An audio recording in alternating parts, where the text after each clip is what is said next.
fait Matthieu 20, verset 20 à 28.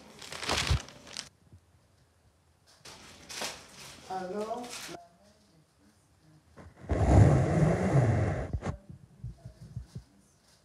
l'adorant et lui demanda quelque chose.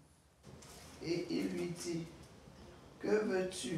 Elle lui dit, ordonne que mes deux fils qui sont ici soient assis l'un à ta droite et l'autre à ta gauche dans ton royaume. Et Yoshua répondit et dit, vous ne savez pas ce que vous demandez. Pouvez-vous boire la coupe que moi je suis sur le point de boire, être baptisé du baptême dont je dois être baptisé? Ils lui disent, nous le pouvons.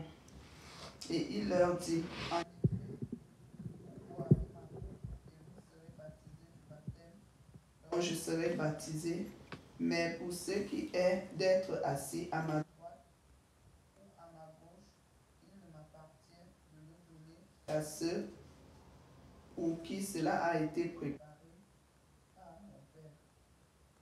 Et les 10 ayant entendu cela furent indignés contre les deux frères, mais Yoshua les appela et leur dit, vous savez que les chefs des nations dominent sur elles en maître et que les grands leur font sentir leur autorité. Mais il n'en sera pas ainsi parmi vous. Au contraire, si quelqu'un veut devenir grand parmi vous, qu'il soit votre serviteur, et si quelqu'un veut être le premier parmi vous, qu'il soit votre esclave. De même que le Fils humain n'est pas venu pour être servi, mais pour servir et donner son âme en rançon. Gloire à Dieu. Donc, Jésus, tout comme moi, vous savez que c'est le Fils de Dieu. C'est lui qui a été prophétisé par plusieurs prophètes dans l'Ancienne Alliance, hein, notamment Jérémie a annoncé sa venue, que ce soit le prophète Daniel, Isaïe.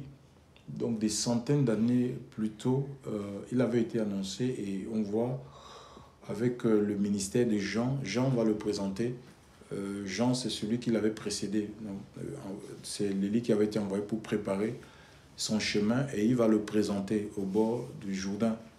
Quand il va recevoir son baptême, Dieu va lui montrer que c'était lui par la colombe.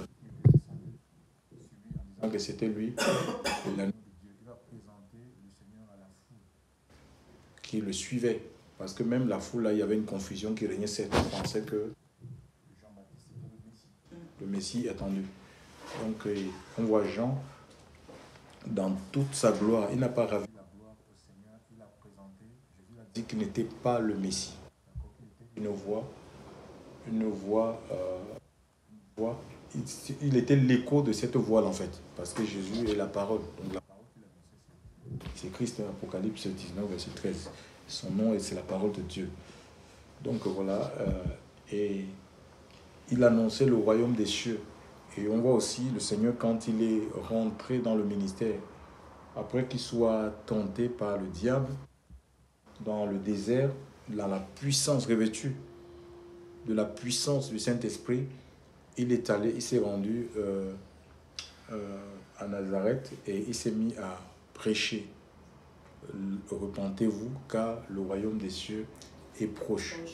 Donc on voit ici, et comme le Seigneur parlait du royaume à cette époque-là, Israël était sous la domination, sous l'occupation romaine.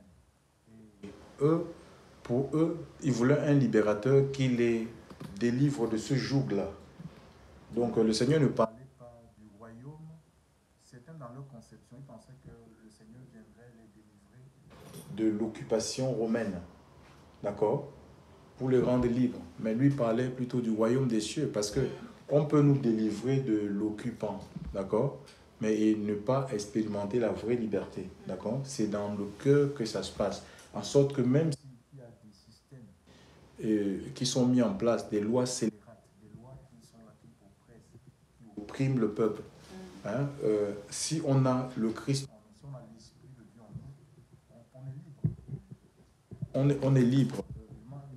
La vie d'un enfant de Dieu ne dépend pas de l'économie du pays dans lequel il se trouve. D'accord? Nous avons des exemples comme Il y a le parcours de Élie. Élie, alors que Dieu avait prononcé 3 ans et demi de sécheresse. hein, et il va lui dire pour l'éviter, pour éviter que cet homme ne soit en manque. Parce que quand il y a la sécheresse, il n'y a rien, il y aura pénurie d'aliments parce que le sol ne pourra rien produire. Il va lui dire, va dans le torrent de Kérit. Et il va dans ce torrent-là, et on voit qu'il aura de l'eau en fait, dans un temps de sécheresse. Donc lui, il aura de quoi s'abreuver et Dieu va commander au corbeau. C'est un Dieu de miracle, d'accord? Donc il faut que nous soyons, on doit avoir foi dans le Seigneur. Hein? Parfois, nous, on calcule notre vie par rapport à notre salaire. Donc on se lie par rapport à notre salaire. Vraiment, il faut qu'on enlève ça. Dieu est tout puissant. Dieu peut t'amener, il peut créer d'autres possibilités en dehors de ton salaire pour t'amener à vivre. D'accord? Et on voit, quand le torrent a séché, le Seigneur ne va pas abandonner son serviteur. Il va lui dire, va à Sarepta. J'ai préparé une veuve pour qu'elle te nourrisse. Et on voit Élie, il s'est rendu. Donc ça veut dire qu'il faut qu'on soit à l'écoute de la voix de Dieu, d'accord? Il faut vraiment écouter le Saint-Esprit. Ça, c'est important.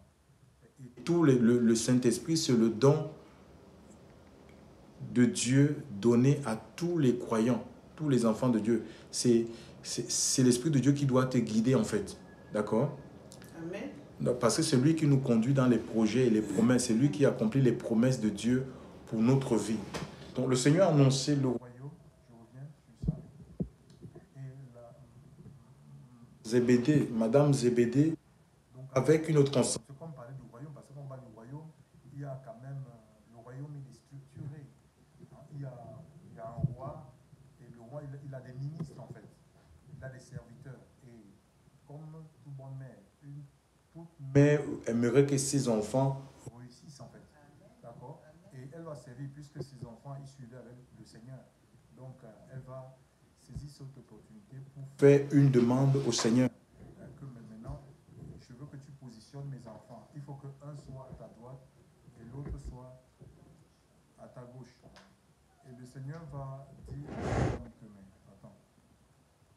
Lui dit que mes 2 fils soient, voici.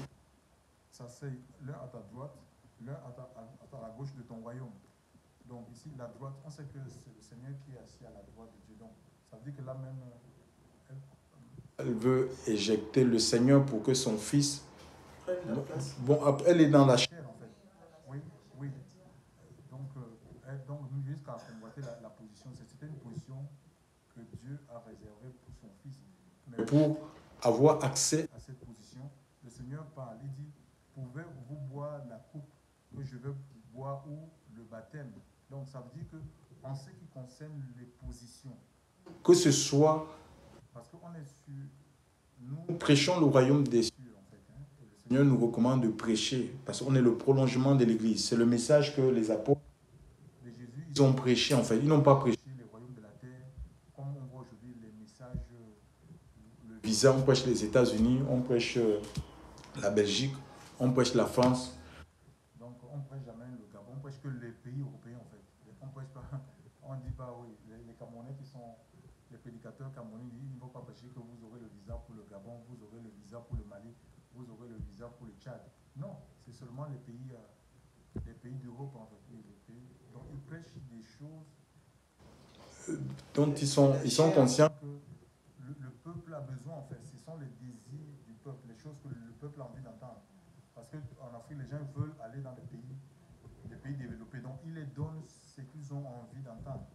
Donc pour cela, ils peuvent les dépouiller facilement, leur demander, voilà, si tu veux que Dieu te donne ton visa, il faut donner tel montant. Et on va prier. Donc c'est comme ça que les gens, ils se font dépouiller. Alors, donc il faut comprendre que en ce qui concerne les positions, d'accord, dans le royaume, les places ou les fonctions, ce n'est pas, ça ne relève pas la compétence d'un homme de Dieu. C'est pas un même s'il est pionnier d'une œuvre. D'accord? C'est pas lui qui décide. Comme on est nombreux, il y a plus de femmes bon, maintenant je vais établir les femmes pasteurs. Parce qu'il n'y a pas trop d'hommes, on va établir les femmes pasteurs. Non, ça ne se passe pas comme ça. Tu dois prier le maître de la moisson. Et le Seigneur a dit, quand il avait dit que la moisson est grande, il y a peu d'ouvriers. Priez, il a dit à ses disciples, priez le maître de la moisson. Pour qu'il pousse. Il ne nous a pas dit, établissez les gens. Établissez maintenant les gens comme il y a besoin. Parce qu'on ne peut pas aider Dieu dans son œuvre. Nous avons vu, c'est l'œuvre de Dieu, ce n'est pas nous. On n'est que des administrateurs, des intendants. Et nous voyons même, il y a dans l'Écriture, quand on avait pris l'âge pour faire rentrer à Jérusalem, il y a un certain Uza, parce que l'âge était sur un chat, et le chat était conduit par des bœufs, et il y a une partie de l'âge qui penchait, qui voulait tomber, d'accord. Et il y a Uza qui est venu poser la main pour redresser l'âge, et il n'avait pas droit, il n'était pas lévite en fait. C'était les lévites, les sacrificateurs qui avaient le droit de porter, de soutenir l'âge. Il est venu pour aider. Pour redresser, parce qu'il voit que non, mais ça va tomber. Donc il peut y avoir des situations, Dieu, parce qu'en fait on est dans un apprentissage, dans l'école de la foi. Le Seigneur peut te mettre dans une situation, tu as compris, mais je vais disparaître, je vais mourir, mais mes pieds ne tiennent plus sur terre par rapport à une épreuve. Et tu vas chercher toi-même à vouloir t'accrocher sur les choses. Non, ce n'est pas comme ça en fait, d'accord. Tu ne peux pas, on ne peut pas aider le Seigneur. Et on voit que cet homme, il a perdu sa vie en voulant aider. Donc et beaucoup de gens, ils perdent l'onction. Ils sont... le fil de la révélation est coupé parce qu'ils veulent aider, ils veulent faire des choses, ils veulent aider le Seigneur. Tu ne peux pas aider le Seigneur. Autant les cieux sont éloignés de la terre, et que Dieu dit qu'autant la sagesse de Dieu en fait. Le Seigneur est plus sage que nous en fait. Donc on ne peut pas essayer de vouloir mettre notre sagesse, elle est limitée. Notre intelligence est limitée en fait. Donc on ne peut pas la mettre dans les choses du Seigneur. On doit écouter. C'est pourquoi il a donné le Saint-Esprit, c'est l'Esprit de Dieu. C'est Dieu en nous. Donc on a intérêt à écouter. Même le Seigneur, on voit ici que le Seigneur il dit que ça ne dépend pas de lui. En ce qui concerne d'être à droite, à ta gauche, parce que lui-même, sur la terre, il était revêtu de l'Esprit de Dieu. Mais il était disciple de Dieu, de celui qui l'a envoyé. D'accord. Et nous, on est ses disciples. Donc, il nous a donné le Saint-Esprit. Il vous conduira dans toute la vérité. D'accord. C'est l'Esprit de Dieu qui conduit. Donc, si le Seigneur ne te dit pas de faire quelque chose, de placer un tel dans tel endroit, il ne faut pas que tu... oui, que tu le fasses par toi-même. Beaucoup, ils le font. Vous voyez des gens même qui deviennent des ministères. Ça peut être que ce soit des hommes, des femmes. Vous regardez même à ces personnes, vous allez voir que ce sont des personnes qui sont riches. C'est des gens qui ont l'argent et beaucoup de pasteurs... pour les retenir. En fait, ils les donnent ces positions, c'est pour les retenir dans les... Parce qu'ils se disent qu'ils peuvent partir. S'ils partent, c'est un manque à gagner pour le ministère. Pour les retenir, ils vont leur donner des titres, ils vont leur donner des fonctions. En fait. Donc c'est comme c'est des chaînes en fait. Tu vois. Et ces personnes-là même, ils savent qu'ils ne sont pas à leur place. Parce que si tu prends une chaussure gauche pour mettre sur le pied droit et la toi-même tu sais que ce n'est pas. Parce que tu as l'intelligence. Tu as l'église et le discernement. Donc on peut savoir que telle personne n'est pas à sa place. Parce que le don, tu ne peux pas le forcer. C'est un don. C'est quelque chose qui est naturel. Tu ne peux pas l'acheter. Donc voilà. Et il y a des... Parce que même quand Dieu veut nous donner une fonction, une responsabilité, nous allons passer par un baptême, une épreuve. Il y a une coupe à boire. Il va nous faire passer par cette épreuve. C'est bien. C'est un honneur d'avoir une place. Mais en même temps, il y a aussi un poids de stress. Il y a un stress par rapport à ce que quand tu es devant, s'il y a des petits erreurs, les gens vont t'accuser, ils vont te doiter. Hein? Regardez tout ce qu'on a pu dire au Seigneur. Tu fais même des choses bien. Hein? Les gens vont toujours trouver le mal. Le Fils de l'homme est venu et que tu nous dis qu'il mangeait et buvait. On a dit que c'est un mangeur, c'est un buveur et il marche avec les gens de mauvaise vie. Oui, et Jean-Baptiste est venu, il ne mangeait pas, il ne buvait pas. On a toujours trouvé quelque chose. Donc on ne peut pas, quand tu marches avec le Seigneur, ce qui est important, c'est le témoignage de l'Esprit en toi. D'accord? C'est le témoignage de l'Esprit, c'est l'approbation de Dieu. Donc parce que si tu cherches à plaire aux hommes, tu ne seras plus serviteur du Seigneur. Donc quand tu as la conviction, tu vois la conviction que ce que tu fais, c'est en accord avec les Écritures. Il est question de plaire à Dieu. Donc les positions ici, c'est Dieu qui les donne, c'est Dieu qui et il te prépare d'abord. Il y a des coupes, certaines sont amères, hein, mais il faut que tu les acceptes. Ça sera pour bâtir ta vie. Pour te rendre fort, pour te rendre une femme forte par rapport à la peine. Donc c'est comme ça. Et ce n'est pas, c'est des incontournables. Ces baptêmes-là sont incontournables. C'est des baptêmes, quand on parle de baptême, c'est pas que le baptême, c'est pas le Saint-Esprit en soi. C'est des souffrances en fait. Ce sont des baptêmes de souffrance. Ce sont des coupes en main, des situations difficiles qui peuvent même vouloir t'amener à dire mais je vais abandonner le Seigneur. Non, d'accord. Donc c'est pour te briser en fait. C'est pour t'amener au brisement. Parce que l'objectif en fait final, quand Dieu nous établit, ce n'est pas pour qu'on écrase les gens. Hein, le Seigneur ne nous donne pas l'onction, l'autorité pour écraser. Il dit que, regarde les grands de ce monde, qui parlent ici. Comment l'autorité dans le monde, comment les gens l'exercent. Alors il dit, ainsi parmi vous. Quiconque voudra être le dernier. Donc le but c'est de servir en fait.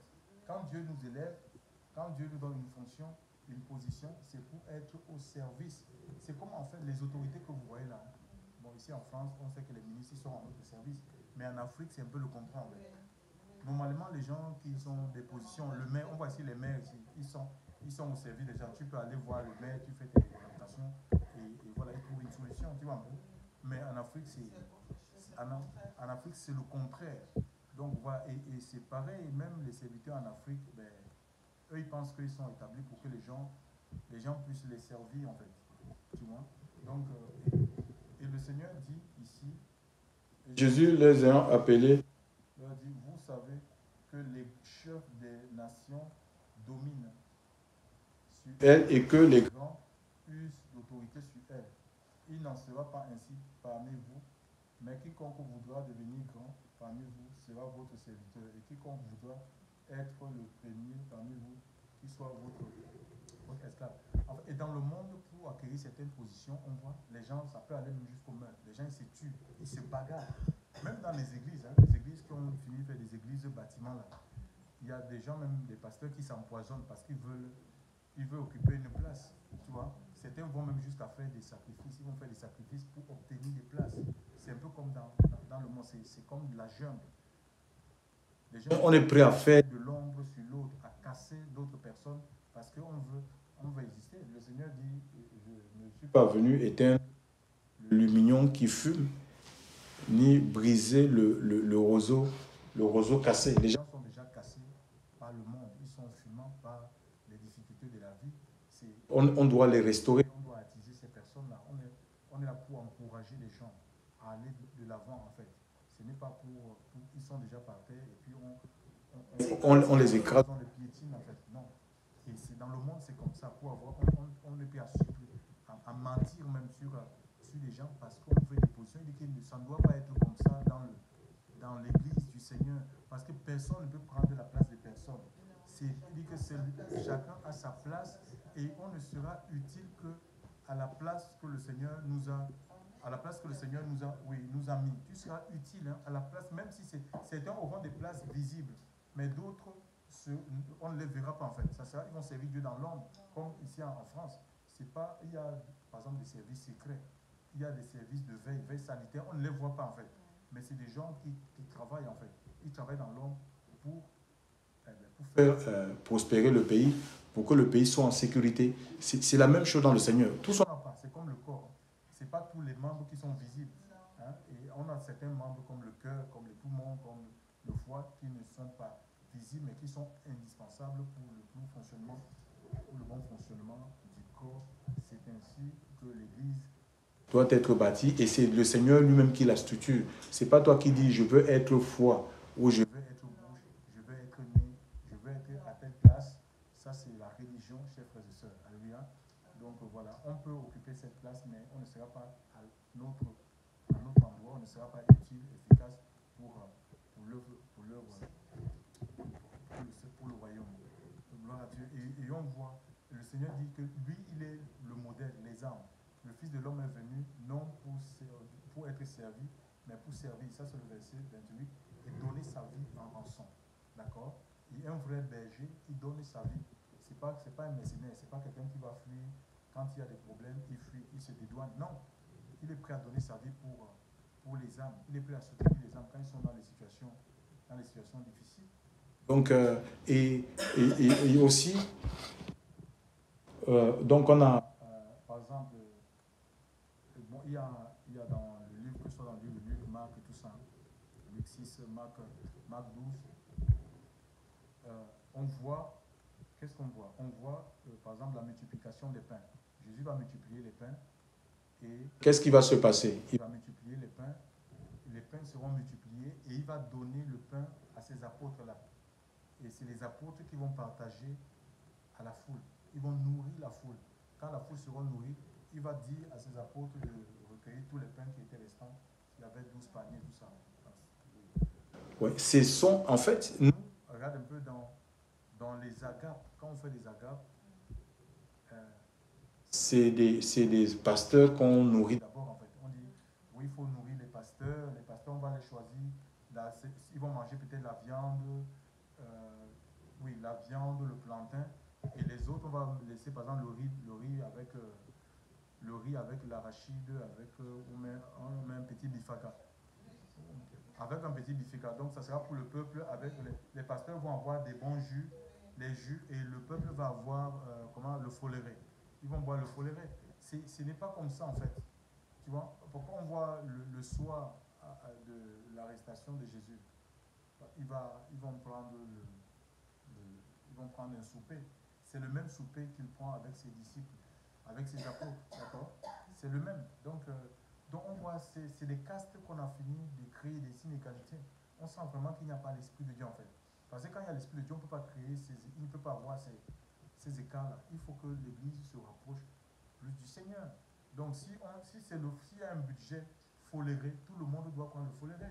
S'il y a un budget des jus, il faut que tout le monde prenne des jus et c'est d'abord des enfants qu'on sert. Vous voyez la foule, les étrangers sont là. Vous, les pasteurs, vous allez vous mettre à part, vous êtes en train de faire bonne chère. Ça, c'est comme dans l'ancienne alliance, en fait. Et le Seigneur a reproché aux conducteurs que c'est des gens qui aiment les premières places dans les synagogues, ils veulent être salués. Il y a certains pasteurs, même quand tu vas lui appeler frère, il va dire non, ne m'appelle pas frère, je suis pasteur. Vous voyez un peu? Et pourtant, avant d'être pasteur, on est frère, on est disciple avant de devenir apôtre. Vous voyez donc, il y a tout ça, parce que la chair, elle a pris le dessus. Et le Seigneur nous a donné ces exemples-là, qui sont par là. Nous voyons aussi, le Seigneur va laver les pieds de ses apôtres dans Marc 13. Et il y a Pierre qui va dire non, tu ne peux pas me laver les pieds. Le Seigneur, si je te lave les pieds, tu n'auras pas part de... avec moi dans mon royaume et tout. Donc il va dire là, moi, pas seulement les pieds, la tête partie, non, celui qui est lavé les pieds, il n'a pas besoin, il est pur en fait. Et il dit, si moi, vous m'appelez Seigneur, si moi, le Seigneur, le maître, vous le dites, c'est vrai, je suis votre Seigneur, je suis votre maître. Si moi je vous ai lavé les pieds, c'est pour que vous laviez les pieds les uns les autres. Voyez? Donc c'est comme ça, ce n'est pas, on doit se rendre service les uns les autres. Hein? Il y a des assemblées où quand le pasteur a un décès, toute l'assemblée cotise pour le pasteur. Mais quand un membre de l'assemblée a un décès, on ne fait même pas, il ne parle même pas de ça. Ça veut dire qu'on n'est pas de la même famille. Vous voyez un peu? Donc, et quand on dénonce ces choses, on dit non, il faut arrêter, vous racontez n'importe quoi. Mais c'est la parole de Dieu. Ah oui, hein? Où on est une famille, on n'est pas une famille. Donc, c'est des choses qu'il faut corriger dans le corps de Christ. Que le Seigneur nous aide, il nous a appelés pour... Quand Dieu t'établit, il te donne l'onction. Ce n'est pas pour écraser les gens, ce n'est pas pour menacer les gens. C'est pour aider les gens, c'est pour relever les personnes. C'est pour encourager les gens. C'est pour les amener à aller de l'avant, c'est pour les édifier. C'est pour les amener vraiment à connaître leur identité, qui ils sont. C'est pour les établir dans la doctrine du Seigneur, afin qu'ils ne soient pas plus emportés à tout vent de doctrine. Et ça, c'est la responsabilité des conducteurs d'église. Parce que si on ne dit pas la vérité, mais le peuple sera à tout vent. Les gens ils seront séduits, les gens ils peuvent être, ils seront happés par l'ennemi. D'accord? Il faut enseigner les gens correctement parce qu'il y a des faux ouvriers en fait. Il y a des faux ouvriers et ils seront récupérés par des faux ouvriers. Et c'est pourquoi les gens se baladent à gauche, à droite parce qu'ils n'ont pas d'assise. Que le Seigneur vraiment puisse les baptêmes que vous pouvez, les difficultés auxquelles vous pour être rencontré, hein, c'est différents formes de baptême, il ne faut pas les fuir, il faut les affronter. Le Seigneur dit, éloigne de moi cette coupe toutefois, non pas ce que je veux, mais ce que tu veux. Et on voit que, ben voilà, il est passé, il parlait de la mort de la foi. Mais il fallait qu'il passe par la mort de la foi pour hériter la position qu'il a aujourd'hui d'être, la place qu'il a, être assis à la droite de Dieu. Non seulement cette place, mais le nom qui est au-dessus de tout nom, hein, et qui fait fléchit tout genou. Hein. L'Écriture nous dit qu'il a hérité le nom qui est au-dessus de tout nom, afin que de tout nom qui peut se nommer dans le siècle présent et dans le siècle à venir. Ça veut dire qu'il y aura des grands noms, il y a des grands noms, des noms qui font peur, mais le nom du Seigneur est au-dessus pour faire fléchir. Donc, même si on est attaqué par quelque chose, mais cette chose-là n'est pas au-dessus du nom de Jésus. Tout genou fléchira, tout langue confessera. Et si on veut la puissance, l'autorité de Dieu, ben, on doit suivre le chemin du Seigneur. Peu importe les souffrances auxquelles il peut nous soumettre, c'est pour notre élévation. Alléluia. Gloire. Notre Seigneur soit béni, on va prier que vraiment Dieu fasse de nous des hommes et des femmes humbles, des gens qui ont compris son plan et sa volonté. On est là pas pour dominer sur les personnes, c'est l'Esprit de Dieu qui doit dominer dans chacune de nos vies. Alléluia. Ainsi, nous serons utiles pour les frères et sœurs. Gloire à Dieu. Père, je veux te rendre